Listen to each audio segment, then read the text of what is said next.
Entire assembly செக்ரட்டரியேட்டே Kodanad தான் இருந்தது. கொடநாடு அப்படின்னா ஒரு மினி போயஸ் கார்டன், மினி தமிழக தலைமை செயலகம் இல்லையா? என்டையர் மிஷனரியே அங்கே தான் இருந்தாங்க. இப்போ சொன்னீங்களே அந்த துறை செயலாளர்கள்லேருந்து போலீஸ் டிஜிபிலேருந்து அத்தனை பேர், காவல்துறை, வருவாய்த்துறை செயலாளர்கள்லாம் அங்கே இருந்து ஒரு மினி செயலகமே நடக்கப்பட்ட இடம் அந்த கொடநாடு.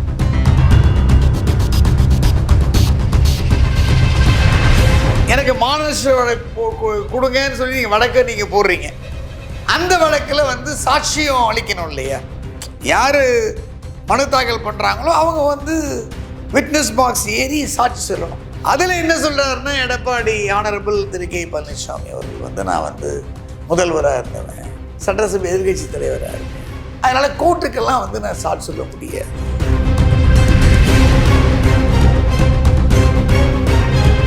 பாச்சாத்தி வழக்கு ஹைகோர்ட்டும் சுப்ரீம் கோர்ட்டும் தலையிடலைன்னா இந்த கல்பிரட்ஸ் இருக்கான் பாருங்க, ஸ்கவுண்டர்ஸ்ன்னு நான் சொல்லுவேன், போலீஸ் அதில் சம்மந்தப்பட்ட பாச்சாத்தி வழக்கு சம்மந்தப்பட்ட போலீஸ், ஃபாரஸ்ட், ரெவன்யூ அஃபீஷியல் இவனு தப்பிச்சிருப்பான் அத்தனை பேரும். மெட்ராஸ் ஹைகோர்ட்டும் சுப்ரீம் கோர்ட்டும் தன்னிச்சையாக சிபிஐக்கு அந்த வழக்கை மாற்றினாங்க. அது வரைக்கும் எஃப்ஐஆர் ரிஜிஸ்டர் பண்ணாங்க.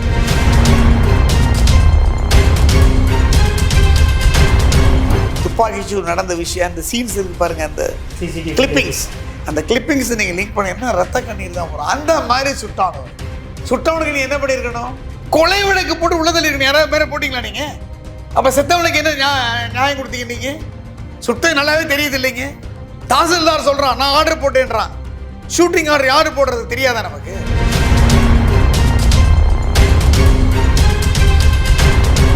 இப்போ எடப்பாடி பழனிசாமி ஆனரபிள் ஹைகோர்ட் என்ன சொல்லுது? சட்டத்தின் முன்பு அனைவரும் சமம். நீங்கள் யாராக இருந்தால் என்ன, சிஎம்மாக இருந்தா என்ன, ஆப்போசிட் பார்ட்டி லீடராக இருந்தா என்ன, தலைவராக இருந்தா என்ன, செயலாளராக இருந்தா என்ன, போய் அப்பீர் ஆகுதுன்னு சொல்லி ஆர்டர் போடுறாங்கல்ல. அதே மாதிரி பொதுமக்களை எப்படி தாக்குறான் போலீஸ், என்ன பனிஷ்மெண்ட் கொடுக்குறீங்க நீங்கள்? டிரான்ஸ்ஃபர். அந்த மாதிரி தான் இந்த அறிக்கையில் பண்ணியிருக்காங்களே ஒழிய சரியான முறையில் வந்து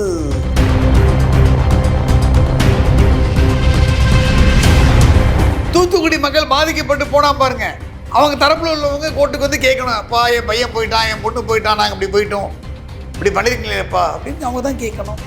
ஏன்னா உயர் நீதிமன்றம் தானாக வந்து இந்த வழக்கு முன்வந்து எடுக்கலையே, நம்மளும் விட்டுருமே. நம்ம தான் இன்னைக்கு ஒரு சம்பவத்தை பார்ப்போங்க, இன்னைக்கு ஒரு அக்கரன்ஸ், அடுத்து வந்து அதை மறந்து போயிடும், அடுத்து வந்து அதை மறந்து போயிடும், அப்படி தானே போயிட்டு இருக்கு.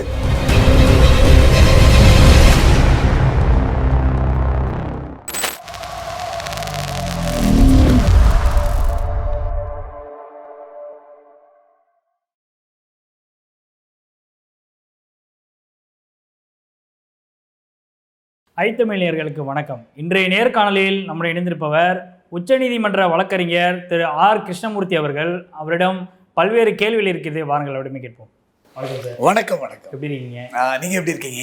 நல்லா இருக்கேன். எல்லாருக்கும் வந்து இனிய தமிழர் பொங்கல் திருநாள் வாழ்த்துக்கள் நம்ம சேனல் மூலமாக.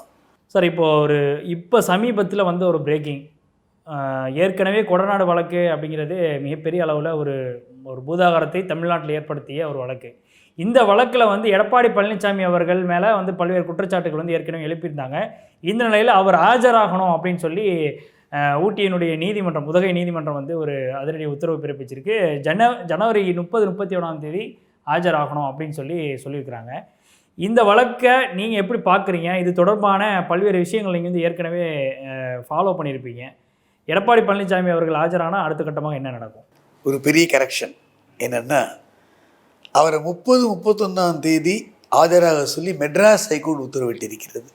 சென்னை உயர்நீதிமன்றம் ஊட்டி கோர்ட்டில் வந்து உத்தரவிடணும் அப்படின்னா, ஊட்டி கோர்ட்டில் வந்து இவர் மேலே ஒன்று இவர் சாட்சியாக சேர்த்துருக்கணும் அந்த புலன் விசாரிக்கும் அதிகாரிகள், இல்லை இவர் குற்றம் சாட்டப்பட்டவராக சேர்த்துருக்கணும். அப்போ தான் ஊட்டி கோர்ட்டில் வந்து உங்களுக்கு ஆஜராகிறதுக்கு உத்தரவு பிறப்பிக்கப்பட்ட கேஸ் ஊட்டி நீதிமன்றம் வந்து ஒத்தி வச்சிருக்காங்க February 9. ஸோ இப்போ என்ன வழக்கு அப்படிங்கிறது, இந்த வழக்கை பொறுத்து என்னோட பார்வை என்னென்னா, அவுட் ஆஃப் த கோர்ட்.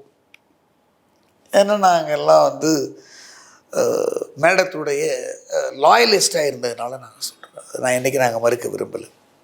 ஒரு என்டையர் அசம்பிளி செக்ரட்டரியேட்டே கொடநாடு தான் இருந்தது. கொடநாடு அப்படின்னா ஒரு மினி போயஸ் கார்டன், மினி தமிழக தலைமை செயலகம் இல்லையா? என்டையர் மிஷனரியே அங்கே தான் இருந்தாங்க. இப்போ சொன்னீங்களே அந்த துறை செயலாளர்கள்லேருந்து போலீஸ் டிஜிபிலேருந்து அத்தனை பேரும் காவல்துறை, வருவாய்த்துறை செயலாளர்கள்லாம் அங்கே இருந்து ஒரு மினி செயலகமே நடக்கப்பட்ட இடம் அந்த கொடநாடு. அந்த கொடநாடில் சில விஷயங்கள் மர்மமாக நடக்குது அப்படின்னா அதுவும் அவர் எடப்பாடி திரு பழனிசாமி அவர்கள் முதல்வராக இருக்கும்போது தான் நடந்தது இல்லையா? ஓபிஎஸ் இருக்கும்போது நடக்கல. எடப்பாடி பழனிசாமி தானே அவர் பழனிசாமி அவர்கள் முதல்வராக இருக்கும்போது தான் நடந்தது. அப்போ ஒரு என்ன பண்ணியிருக்கணும் அப்படின்னா, டெல்லி போலீஸ் ஸ்பெஷல் எஸ்டாப்ளிஷ்மெண்ட் ஆக்டில் ஒரு செக்ஷன் இருக்குது. தன்னிச்சையாக அந்த வழக்கை வந்து சிபிஐக்கு அவர் மாற்றிருக்கணும். மாற்றிருந்தாருன்னா இன்னைக்கு அவருடைய பேரும் புகழும் எங்கேயோ போயிருக்கோம். சிபிஐக்கு அவர் மாற்றலை. நாங்கள்லாம் மனு தாக்கல் பண்ணலாம் தான் நினச்சிட்டு இருந்தோம். சரி, லாயலிஸ்டாக இருக்கும் அப்படின்னாங்க. சில நிர்பந்தங்களுக்காக எங்களால் தாக்கல் பண்ண முடியல. இவர் சிபிஐக்கு மாற்றிருந்தாருன்னா இவர் வந்து அவருடைய அந்த அப்டிகேட் பண்ணியிருக்கலாம். மாற்றலை. பல விஷயங்கள் வருது. இல்லை ஒரு கோயம்புத்தூரை சேர்ந்த ஒரு கோல்ட் ஸ்மித் ஒருத்தர் அவரெல்லாம் வழக்கெல்லாம் போடுறாரு. அவர் என்ன சாட்சியாக சேருங்கெல்லாம் சொல்கிறாரு. அதெல்லாம் ஆனரபிள் மெட்ராஸ் ஹைகோர்ட் வரையும் வந்து அதெல்லாம் டிஸ்மிஸ் ஆகி போகுது. அதுக்கப்புறம் என்ன பண்ணுறாங்கன்னா, இந்த டிரைவர் இவங்கெல்லாம் ஆக்சிடெண்ட் ஆகி போகிறாங்க, சுசைட் ஆகி போகிறாங்க. அதில் வந்து அவர் சம்பந்தப்பட்ட உறவினர் என்ன பண்ணாருன்னா இவரை பற்றி பல விஷயங்களை வந்து பேசுகிறார். அவதூறு. அந்த அவதூறில் வந்து எனக்கு வந்து இவ்வளோ நஷ்டஈடு கொடுங்க அப்படின்னு ஒரு வழக்கை மெட்ராஸ் ஹைகோர்ட்டில் ஃபைல் பண்ணுறாரு. ஸோ நல்லா புரிஞ்சுங்க, கொடநாடு கொலைக்கும் கொள்ளைக்கும் இந்த வழக்குக்கும் டைரக்ட் கனெக்ஷன் கிடையாது. இந்த வழக்கு என்பது அந்த கொடநாடு கொலை வழக்கில் சூசைட் பண்ணவருடைய ரிலேட்டிவ் வந்து சேலத்தில் பல விஷயங்களை சொல்கிறார். அதில் எடப்பாடி திரு ஆனரபிள் பழனிசாமி அவர்களை பற்றி நிறைய விமர்சனம் பண்ணுறார். அதை நிறுத்தணும், அவர் பேசக்கூடாது, எனக்கு இவ்வளவு கோடி இழப்பீடு வழங்கணும்னு ஒரு வழக்க போடுறார். நார்மலாக இப்போ அதுக்கு ஒரு எக்ஸாம்பிள் சொல்கிறேன். திரிஷா சிரஞ்சீவி மேலெல்லாம் மாநகராட்சிக்கு போடணும்னு சொல்லி ஒரு வழக்க போடுறார் மன்சூர் அலிகா. ஏப்பா, நீ தான் தப்பு பண்ணியிருக்க, நீ தான் அவங்கள பார்த்து கண்ணாப்பண்ணான்னு பேசியிருக்க, படுக்கை இறை காட்சியெலாம் இல்லையே, நீ தான் ஆதங்கப்பட்டு பேசியிருக்க, அவங்கள பற்றி மைசோ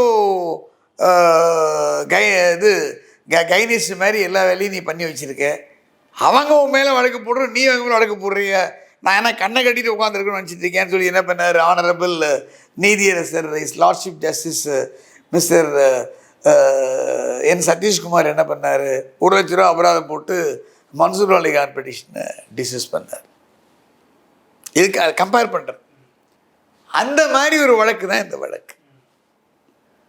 அந்த வழக்கில் வந்து தன்னை பற்றி ஒருத்தன் வந்து ஒரு வழக்கில் வந்து இணைச்சி பேசுகிறான், அந்த வழக்கில் தன்னை சம்மந்தப்படுத்தி பேசுகிறான். எனக்கு மாநகராட்சி வழக்கு கொடுங்கன்னு சொல்லி நீங்கள் வழக்கை நீங்கள் போடுறீங்க. அந்த வழக்கில் வந்து சாட்சியம் அளிக்கணும் இல்லையா? யார் மனு தாக்கல் பண்ணுறாங்களோ அவங்க வந்து விட்னஸ் பாக்ஸ் ஏறி சாட்சி சொல்லணும். அதில் என்ன சொல்கிறாருன்னா, எடப்பாடி ஆனரபிள் திரு பழனிசாமி அவர்கள் வந்து நான் வந்து முதல்வராக இருந்தவன், சட்டசபை எதிர்கட்சி தலைவராக இருக்கேன், அதனால் எனக்கு வந்து உடல்நிலை சரியில்லை, நான் இந்த பாதுகாப்பில் இருக்கேன், அதனால் கோர்ட்டுக்கெல்லாம் வந்து நான் சாட்சி சொல்ல முடியாது அப்படின்னு அவர் மெட்ராஸ் ஹைகோர்ட்டுக்கு வழக்கு கொண்டு வர. அது வந்து ஆனரபிள் 2வது டிவிஷன் பெஞ்ச் அந்த கோர்ட்டில் விசாரணைக்கு வருது. I think honourable mister justice his lordship R Mahadevan and honourable his lordship his justice Mohammed Shafiq அப்படின்னு நினைக்கிறேன். காலைல கூட நான் வரும்போது விஷ் பண்ணி அவருக்கு ஹாப்பி நியூஸ் சொல்லிட்டு தான் வந்தேன். அவங்க பெஞ்ச் தான் நினைக்கிறேன், சப்ஜெக்ட் டு கரெக்ஷன் வெரிஃபிகேஷன். அவங்க என்ன சொல்றாங்க, எல்லாரும் ஒன்று தானே, சட்டத்திற்கு முன்பு அனைவரும் சமம், all are equal before law. அப்போ இதில் என்ன வந்திருக்குது, நாங்கள் ஏற்றுக்கொள்ள முடியாத கிரவுண்டாக இருக்குது, அதனால் நீங்கள் அப்பியர் ஆகித்தான் ஆகணும்னு ஜட்ஜ்மெண்ட்டை ரிசர்வ் பண்ணி வச்சுருக்காங்க. அந்த தீர்ப்பில் என்ன சொல்கிறாங்க, இந்த வழக்கில் நீங்கள் 30-31 மெட்ராஸ் ஹைகோர்ட்டில், அது எங்கே, மாஸ்டர் கோர்ட் அப்படி, இது பல பேருக்கு தெரியாது. இந்த மாதிரி நீங்கள் இந்த சிவில் சூட்டுன்னு சொல்லுவோம், சிஎஸ், இந்த மாதிரி சில சிவில் சூட்டு, சிஎம்ஏ சிவில் மிஸ்சலேனியஸ் அப்பீல்ஸு, சில ஒரிஜினல் சைடு அப்பீல்ஸு, அப்புறம் பல கோடிக்கு ஜூரிசிக்ஷன், பெக்யூனியரி ஜூரிசிக்ஷன் சொல்லுவோம், மதிப்புள்ள விஷயங்கள்லாம் ஓஎஸ்ன்னு ஹைகோர்ட்லேயும் ஒரு ஒரிஜினல் சைட். இந்த மேட்டர்ஸில் ஹைகோர்ட் ஜட்ஜஸ் வந்து சாட்சியத்தை வந்து ரெக்கார்ட் பண்ண முடியாது, டைம் இருக்காது. அதுக்காக என்ன பண்ணியிருக்காங்கன்னா மாஸ்டர்ஸ் கோர்ட் அப்படின்னு ஒரு கோர்ட்டை ஏற்படுத்தி, யாரும் தெரியாதனால நான் சொல்கிறேன், மெட்ராஸில் மாஸ்டர்ஸ் கோர்ட் அப்படின்னு இருக்கும். அங்கே யார் வருவாங்க அப்படின்னா, ரிட்டையர்டு மாவட்ட நீதிபதிகள் இருக்காங்கல்ல, ரிட்டையர்டு மாவட்ட நீதிபதிகள், அந்தஸ்து குறைவாக அந்தஸ்து உள்ள அவங்கள தான் மாஸ்டர் அப்பாயின்ட் பண்ணுவாங்க.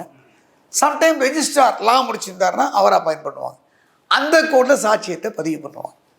நான் அந்த கோர்ட்டுக்கே வரமாட்டேன்னு முடிவாத போச்சார் அவர், எதிர்கட்சி தலைவர் எடப்பாடி அவர்கள். அந்த கோர்ட்டில் மாஸ்டர் கோர்ட்டில் நீங்கள் அப்பீல் ஆகி சாட்சியத்தை பதிவு பண்ணுங்க அப்படின்னு உத்தரவு போட்டிருக்காரு. இந்த உத்தரவுனால என்ன தெரிய வருது அப்படின்னா, இவர் சாட்சியத்தை பதிவு பண்ண போகிறார். என்ன பதிவு பண்ண போகிறாங்கிறது அன்றைக்கி தான் நமக்கு தெரியும்.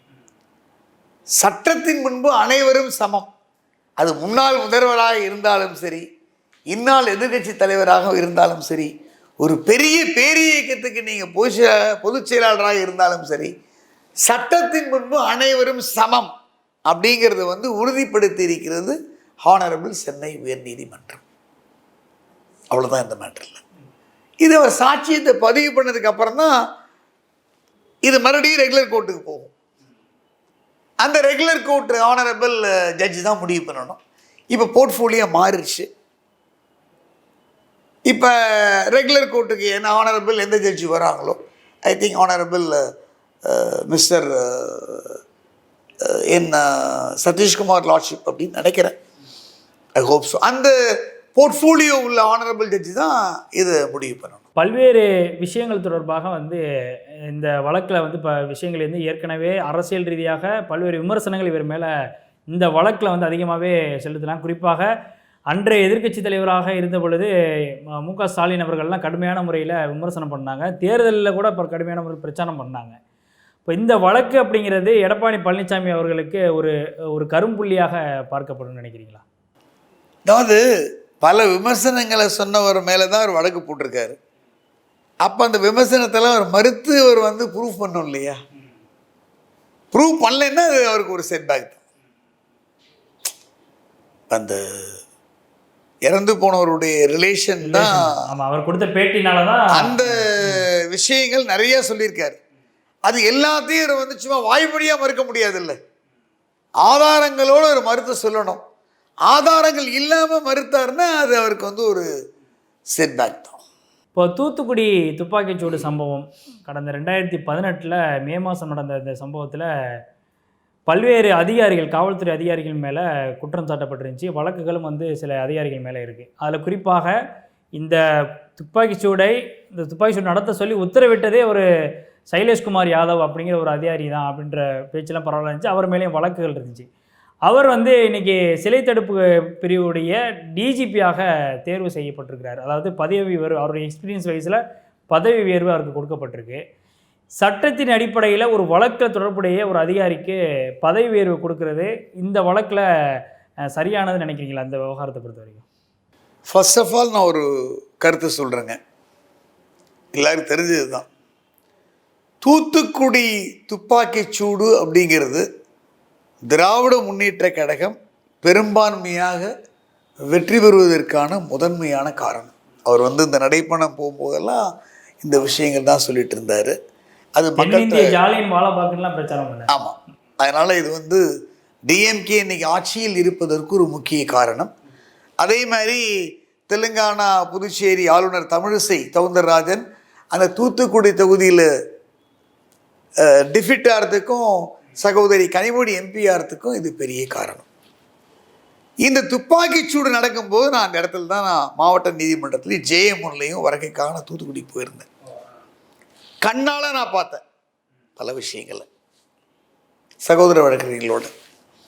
அதனால தான் நான் என்ன பண்ணேன்னா, மரளி விஜயகுமார் ஒருத்தரை வச்சு நானும் சிபிஐக்கு இந்த வழக்கை மாற்றணும் அப்படின்னு ஒரு 7 வழக்கு, என்னோட வழக்கு முதன்மையான வழக்கு. அதில் அந்த வழக்கை போட்ட போது எனக்கு ஒரு சில பேர் ஆக்சிடென்ட்டே பண்ணாங்க அந்த ஐசிஎஃப் பக்கத்தில். ஏன் அந்த வழக்கை போடுறீங்க அப்படின்னு. இருந்தாலும் நான் அந்த இன்ஜுரிஸோடைய அடிபட்டதோடையே நான் காயத்தோடையே போய் நான் அடுத்த நாள் ஆனரபிள் டிவிஷன் பெஞ்சில் ஆர்கியூ பண்ண சிபிஐக்கு ஆர்டர் ஆச்சு. ஆனரபிள் நீதியரசி அருணா ஜெகதீசன் கமிஷன்லையும் நானும் வாக்குமூலம் கொடுத்துருக்கேன், விஜயகுமார் என்னுடைய கிளைண்ட்டும் வாக்குமூலம் கொடுத்துருக்கேன். இதில் சீனியர் இப்போ அட்வொகேட் இப்போ ஆயிருக்கார் அருள்வடிவேல் சேகர் சகோதர வழக்கறிஞர் தான் ஆணைய வழக்கறிஞர். எல்லாமே அவருக்கு தெரியும். மோரோவர் இந்த துப்பாக்கி சூடை பொறுத்த வரைக்கும் அன்றைக்கே பல விஷயங்கள் இல்லையா, பல மனித உரிமை அத்துமீறல்கள், காவல்துறை, வருவாய்த்துறை இது மேலெல்லாம் உங்களுக்கு குற்றங்கள் சாட்டப்பட்டது. அது இல்லைன்னு யாரும் மறுக்க முடியாது. ஆனால் ஆனரபிள் ஜஸ்டிஸ் அருணா ஜெகதீசன் கமிஷனை அமைத்தது யாரு? அதிமுக அரசு. திமுக அரசு அமைக்க முடியாது. அதிமுக அரசு தான் பதவியில் இருக்கு, அவங்க தான் கமிஷன் அமைக்கிறாங்க. நார்மலாக ஏன் கமிஷன்ஸ் ஒரு சம்பவத்தில் ஒரு இன்சிடென்ட் அமைக்கிறாங்கிறத மூலம் நான் சொல்கிறேன். ஒரு கமிஷனை அமைச்சிட்டாங்கன்னா நம்ம ஹைகோர்ட்டுக்கு அதை கொண்டு போக முடியாது. அதுக்கு உதாரணம் செல்வி டாக்டர் ஜெயலலிதா வழக்கில் நான் பல பேர் குற்றம் சாட்டப்பட்டவராக குற்றவாளியாக சேர்த்து இவங்க மேலாம் நீங்கள் எஃப்ஐஆர் போடணும், இதை நீங்கள் சந்தேகம் வரணும்னு பதிவு பண்ணணும் அப்படின்னு வழக்கு நான் மட்டும்தான் போடுறேன். இன்றைக்கும் தமிழ்நாட்டில் என்னுடைய புகார் மனு தான் இது சம்பந்தமாக ஆயிரவழக்கு போலீஸ் ஸ்டேஷன் நிலுவையில் இன்னும் இருந்துகிட்ருக்கு. என்னுடைய பெடிஷன் மட்டும்தான். அதுக்கப்புறம் ஜோசப்னு ஒருத்தர் கொடுத்த மாதிரி சொல்கிறாங்க. இதில் நான் என்ன பண்ணுறேன், நீங்கள் அவங்க எந்த ஆக்ஷன் எடுக்கலை. அப்போ மிஸ்டர் ஓபிஎஸ் தான் சிஎம். அதுக்கப்புறம் நான் மெட்ராஸ் ஹைகோர்ட்டுக்கு நான் கொண்டு போகிறேன், நீங்கள் எஃப்ஐஆர் இஷ்யூ பண்ணி டேஷ் கொடுங்க அப்படின்னு. ஹானரபிள் மிஸ்டர் ஜஸ்டிஸ் லார்ட்ஷிப் நீதியரசர் எம்எஸ் ரமேஷ், உங்களுக்கு ஞாபகம் வந்திருக்கணும், எந்த அது கோகுல்ராஜ் மர்டர் வழக்கு தீர்ப்பு கொடுத்தாங்கல்ல, அவரும் ஜஸ்டிஸ் என் ஆனந்த் வெங்கடேஷான அவர்கிட்ட தான் நான் கொண்டு போகிறேன். நான் பெட்டிஷன் போடுறானே காலையில் இங்கே 6 மணிக்கு கமிஷன் அமைச்சிட்டாங்க. நான் மனு தாக்கல் பண்ணுறேங்க, நம்பர் ஆகி 3வது நாள் விசாரணைக்கு வருது கோர்ட்டில் ஜஸ்டிஸ் எம்எஸ் ரமேஷ் லார்ட்ஷிப்ட்ட. காலையில் என்னோட சகோதரர் தான் எம்எல்ஏஸ், அப்போ அவர் தான் ஸ்டேட் பிபி, நான் கமிஷன் அமைச்சிட்டோம், அதனால பெட்டிஷன் தள்ளுபடி பண்ணுங்கன்ற. ஸோ ஒரு இஷ்யூவை நம்ம ஹைகோர்ட்டுக்கு கொண்டு போய் நிவாரணம் தேடி ஹைகோர்ட் ஏதாவது, அதுக்கும் ஒரு வழக்கு சொல்கிறேன், வாச்சாத்தி வழக்கு. ஹைகோர்ட்டும் சுப்ரீம் கோர்ட்டும் தலையிடலைன்னா இந்த கல்பரேட்ஸ் இருக்கான் பாருங்க, ஸ்கவுண்டர்ஸ்ன்னு நான் சொல்வேன், போலீஸ் அது சம்மந்தப்பட்ட வாச்சாத்தி சம்மந்தப்பட்ட போலீஸ், ஃபாரஸ்ட், ரெவன்யூ அஃபீஷியல் எவனும் தப்பிச்சிருப்பான் அத்தனை பேரும். மெட்ராஸ் ஹைகோர்ட்டும் சுப்ரீம் கோர்ட்டும் தன்னிச்சையாக சிபிஐக்கு அந்த வழக்கை மாற்றினாங்க. அது வரைக்கும் எஃப்ஐஆர் ரெஜிஸ்டர் பண்ணலை. அந்த மாதிரி ஹைகோர்ட் அதே மாதிரி சாத்தாங்குளம், எனக்கு தெரியும், நான் தான் இந்த இஷ்யூக்கு உள்ளே கொண்டு வந்தேன், யாரும் கொண்டு வரல, நான் தான் கொண்டு வந்தேன். எனக்கு பல கண்டனங்கள், பல விஷயங்கள் நடந்தது. ஆனால் my back is very pure. எல்லாத்துக்கும் நான் அப்பாற்பட்டேன், ஓப்பனாகவே சொல்கிறேன், including my conduct and character. எத்தனையோ பேர் வேற எதாவது டச் பண்ணி பார்த்தா ஒன்றும் முடியல. அந்த வழக்கை என்ன பண்ணாங்க, honourable Madurai bench of Madras high court justice என் கண்டெம்ப்டில் எனக்கு பனிஷ் பண்ணால் கூட அவர் கிரேட் லார்ட்ஷிப் பிஎன் பிரகாஷும் ஜஸ்டிஸ் பி பூடேந்தியும் இல்லை அப்படின்னா சாத்தாங்குளம் செத்து போயிருக்கும். ஸோ இந்த வழக்குகள் எல்லாம் ஹைகோர்ட்டோ சுப்ரீம் கோர்ட்டோ எடுத்து உத்தரவு போட்டுருவாங்க அப்படின்னு பயந்துட்டு அமைக்கப்படுகிறது தான் என்னது கமிஷன். அது முதல்ல புரிஞ்சுங்க.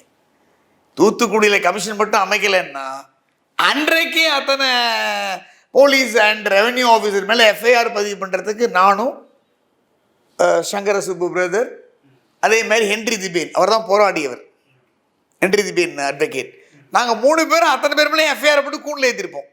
எங்களை பண்ண விடாமல் என்ன பண்ணிட்டாங்க, கமிஷனை போட்டாங்க. ஸோ எங்கள் பெட்டிஷன்ஸ் எல்லாம் டிஸ்மிஸ் ஆயிடுச்சு. வேறு வழி இல்லை, கமிஷன் அமைச்சிட்டாங்க. ஆனால் கமிஷன் என்ன, கமிஷனுக்கு என்ன பவர் இருக்கு சொல்லுங்க. விசாரணை கேளுங்க. கமிஷன் ஆஃப் என்கொயரி ஆக்ட்ல என்ன பண்ணலாம், நீங்க ஒரு விசாரணை நடத்தலாங்க. நீங்க நீதிபதியாவே இருங்க, ரிட்டையர்டு ஜட்ஜாவே இருங்க, உங்க பவர்ஸ் என்ன, விசாரணை நடத்தலாம், ரெக்கார்ட் பண்ணலாம், அறிக்கையை கொடுக்கலாம். அந்த அறிக்கையை ஏத்துக்கிறது கவர்மெண்ட். அந்த அறிக்கையை பேஸ் பண்ணி எஃப்ஐஆர் போட முடியுமா?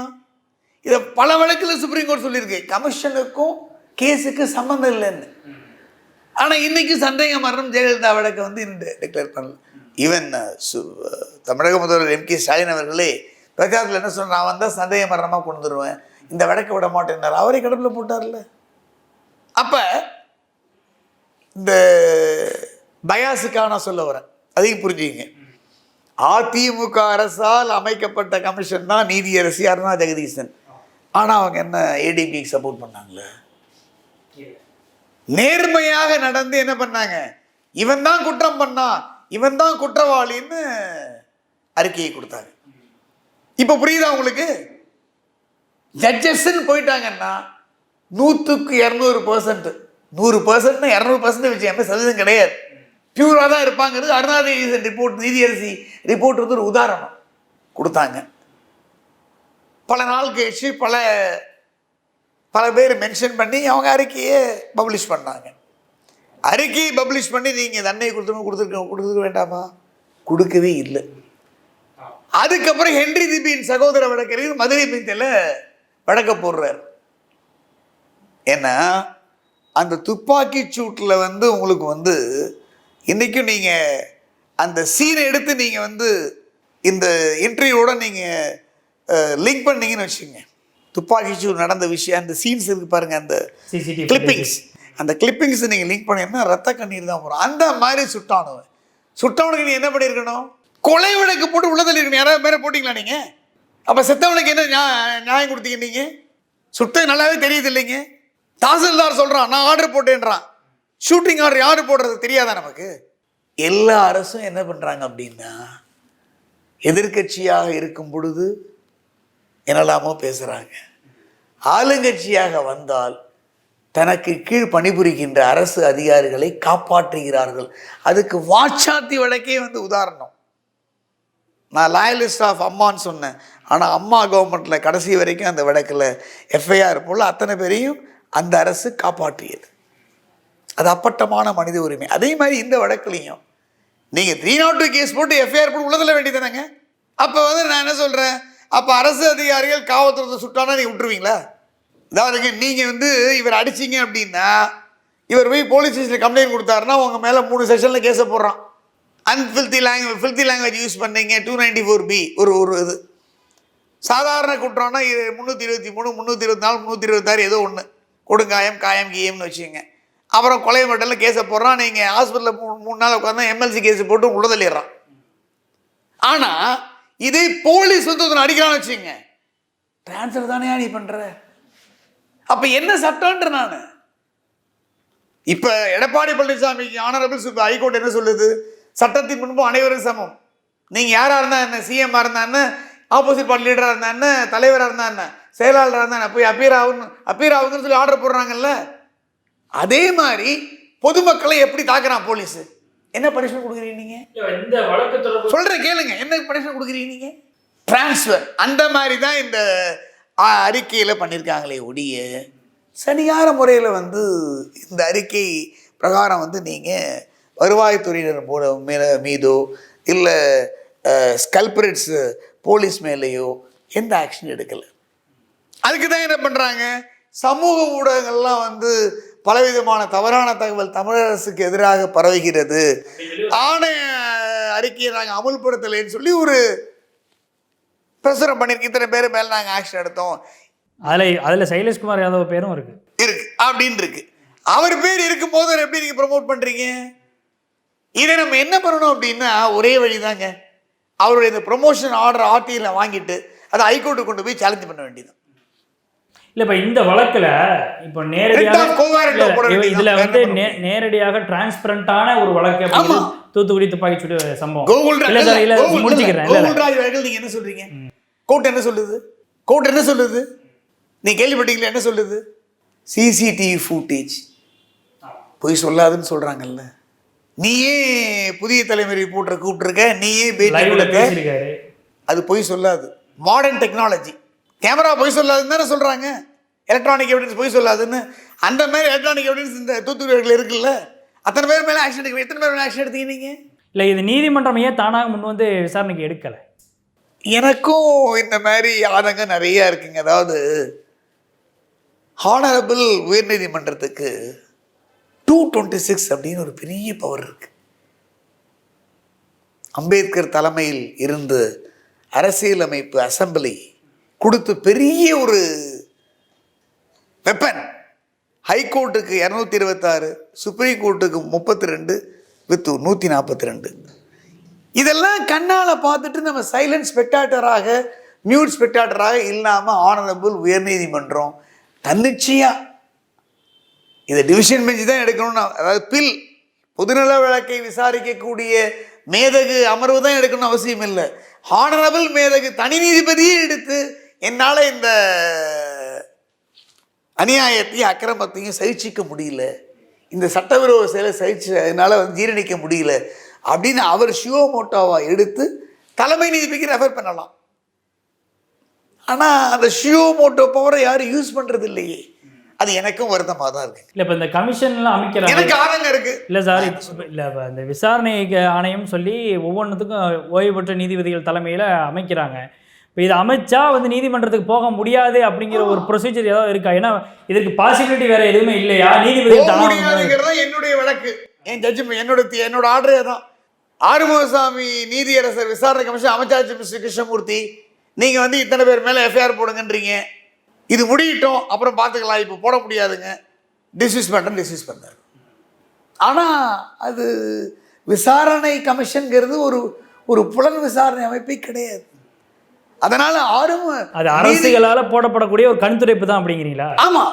அதாவது வந்துங்க, அந்த இஷ்யூவை பிரெசிபிடேட் பண்ணி நீதிமன்றத்துக்கு கொண்டு சென்று ஏதாவது ஒரு எதிரான உத்தரவை அரசுக்கு எதிராக அப்டைன் பண்ணி அதனால் அரசுடைய செல்வாக்கும் புகழும் பேரும் இழந்து அடுத்த எலெக்ஷனில் வந்து காணா போயிடுவான் அப்படிங்கிறத காப்பாற்றுவதற்காக அமைக்கப்படுவது தான் ஆணையம் அப்படிங்கிறதுல நான் உறுதியாக இருக்கேங்க. என்னுடைய ஜெயலலிதா சம்பந்தப்பட்ட நான் ஃபைல் பண்ண அந்த எஃப்ஐஆர் டேஷ் வழக்கு இது பெரிய உதாரணம். அதனால் நீதியரசி அண்ணா ஜெகதீசன் அவர்களுடைய ஆணை அறிக்கை முழுமையாக நடைமுறைப்படுத்தப்படவில்லை அப்படிங்கிறது எனக்கும் சகோதர மூத்த என்ன அலைக் மைண்டட் வழக்கறிஞர் ஹென்றி டிபேனுக்கும் இதான் எங்களுக்கு இருக்குது. இப்போ ஹென்றி டிபேன் வந்து மதுரை பெஞ்சில் பெஷன் ஃபைல் பண்ணதுனால தான் இதையே போட்டிருக்காங்க. நாங்கள் இத்தனை பேர் மேலே ஆக்ஷன் எடுத்தோம். என்ன ஆக்ஷன் எடுத்தீங்க?